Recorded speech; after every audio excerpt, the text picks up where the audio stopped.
Giving of time and talent and money changes you.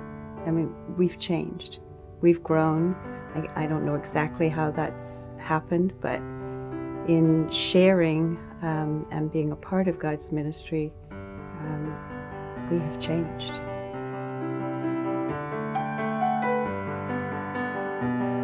Growing up in my family, we went to church and the collection plate was passed each week, and my parents put a check in each week, and I didn't understand the significance of that when I was young. But as I grow older, the idea of making that commitment to give of our finances, to make a sacrifice, to give to the church, I realize it's important because as we take part of being in this community, that costs money, it takes resources to do the ministries of this church.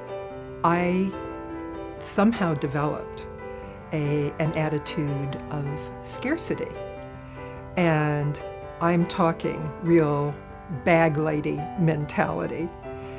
It was totally inappropriate and inconsistent with everything I believed. As I further examined my own attitude about this scarcity, I realized that it was actually a distrust of God's provision. As my faith has grown, I have realized that the advancement of the mission of God costs money. And I think the definition of giving with a joyful heart is the reality of it. And as God has gotten more and more involved in my heart, it's made it a whole lot easier for me to give generously.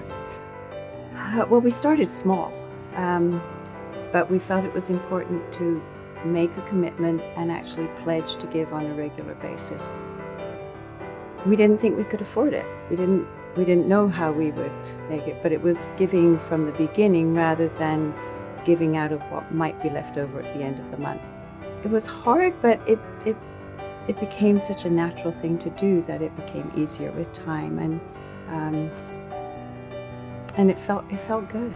Your generosity, in order to have meaning, and in order for it to be uncommon, needs to be something that's valuable to you, and you willingly, consciously decide to give that up. And that's really, in many respects, what Jesus has called us to do. It's to sacrifice. It's to give those things that are important to us. I changed and understood that the Lord provides, and therefore giving is very, very important to me. It reflects my attitude now that the Lord is bountiful and He is leading. It's not up to me.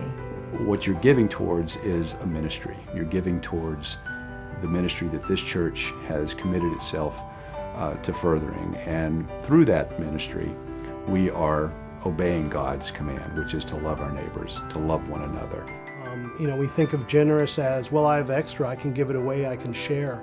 But when someone gives without having extra, or gives not because they were asked, but because they saw a need, that to me is uncommonly generous. It's like when you make a meal and someone extra comes to the table, you just put a plate down, and it's not that you have more meat or more food, but you share with what you have because the need is there.